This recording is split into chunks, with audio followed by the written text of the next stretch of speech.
You're watching Aeon Socium, the architecture of power, Egypt as a case study in money, debt, and everyday survival. In this first Monday episode, we start at zero. Before we talk about debt, T-bills, the IMF, or interest rates, we need something much simpler. What is a state budget?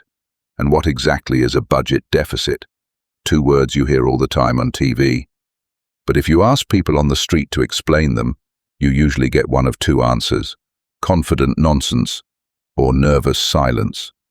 Let's fix that. 1. What a budget really is. Imagine a regular Egyptian family. Each month money comes in, a salary, maybe a pension, maybe a small side job, maybe some help from a relative abroad. And money goes out. Rent, food, transport, school, medicine, mobile data, electricity, gas.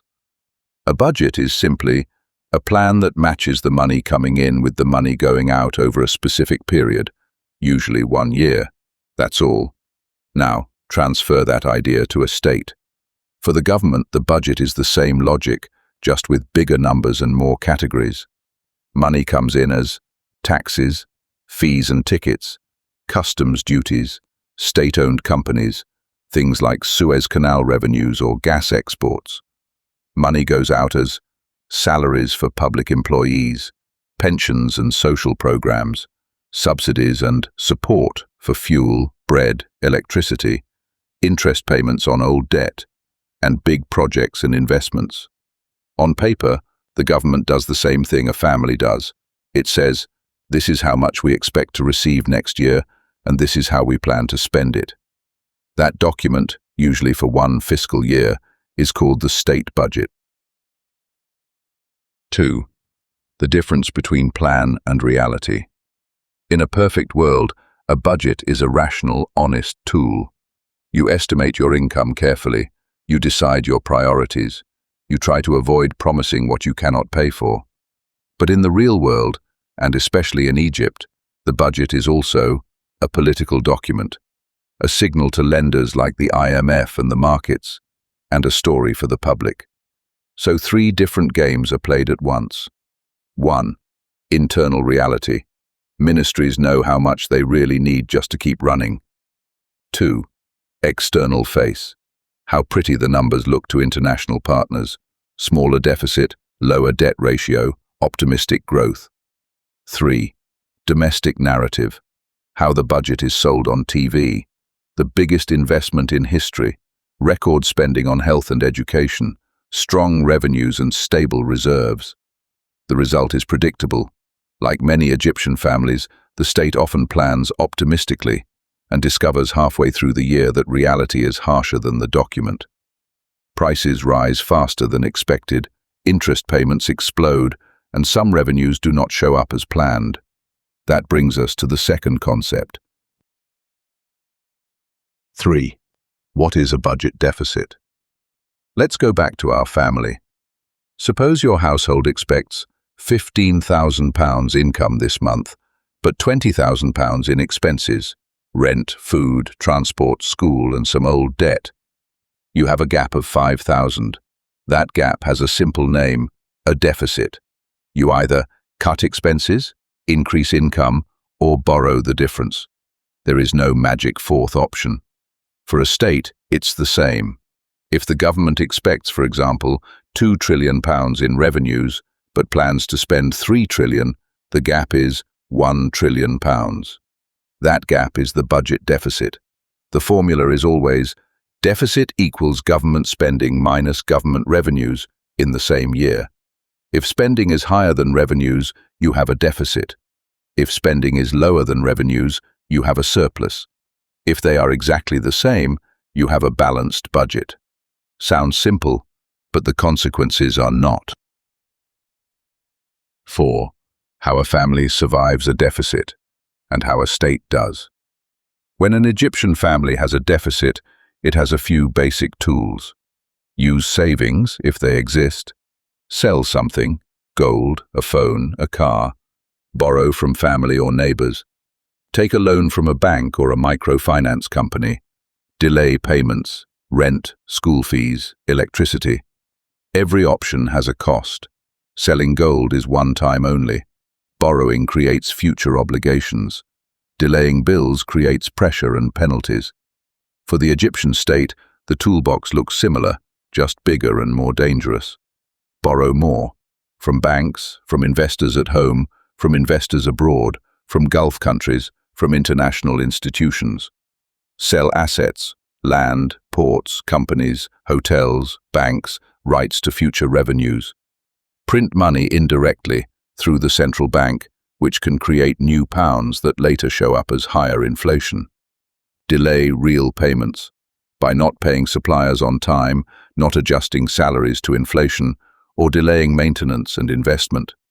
Increase revenues quickly by raising taxes, fees, fuel prices, electricity tariffs, or by devaluing the currency so that foreign incomes look bigger in pounds.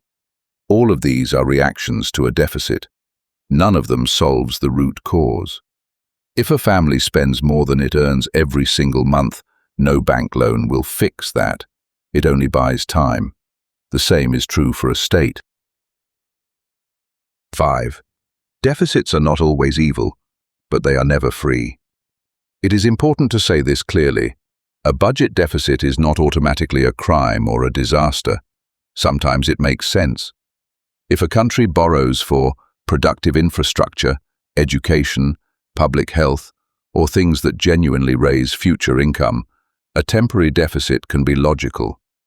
You invest now so that the economy is stronger later. But two questions must always be asked.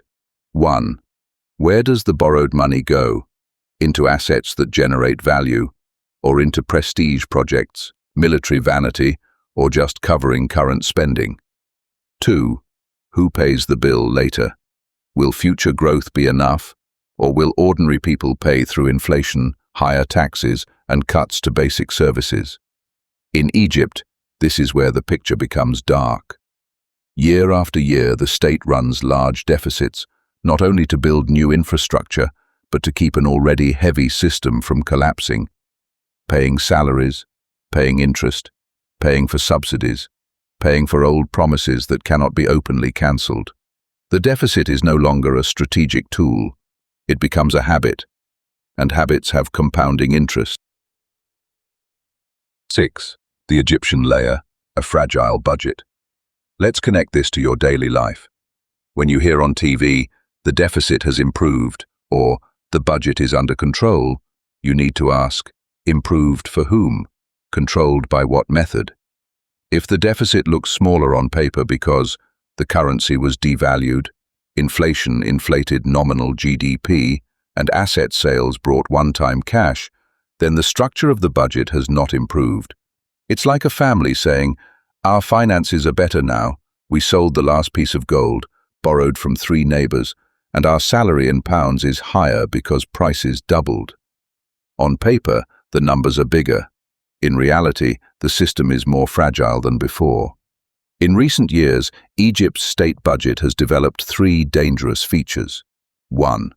High fixed obligations, salaries, pensions, and especially interest payments eat a huge part of every pound that comes in.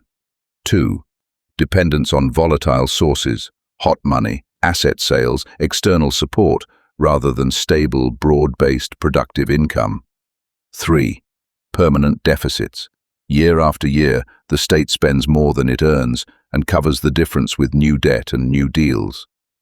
The result is a budget that looks big and ambitious, but behaves like an exhausted household paying minimum installments just to avoid default. 7. Why starting with the budget matters. You might be thinking, why are we spending a full episode on just 2 words, budget and deficit? Because if you understand these 2 properly, everything else later will make sense. When we talk about debt, when we talk about T-bills and bonds, when we talk about interest rates, when we talk about austerity measures, and when we analyze every new reform package. In future Monday episodes, we will peel back more layers. First, the structure of Egypt's budget, what really goes to salaries, subsidies, interest, investment. Then, the different kinds of debt the state uses and how short-term tools like treasury bills create pressure every few months. But all of that builds on this simple mental model. A budget is the yearly plan of money in and money out. A deficit is the gap when spending is higher than income. And a state that runs permanent deficits cannot escape arithmetic forever. You can decorate the document, you can rename the items, you can rearrange the columns. But if, year after year, the state spends more than it earns and covers the gap with new debt and asset sales, the budget stops being a tool of development and becomes a slow-motion warning light. Here on Aeon Socium, we will not just show you the warning light. We will open the system behind it, layer by layer, using Egypt as a case study, but always with one goal, so that when you hear the next speech, the next number, you don't just listen, you understand.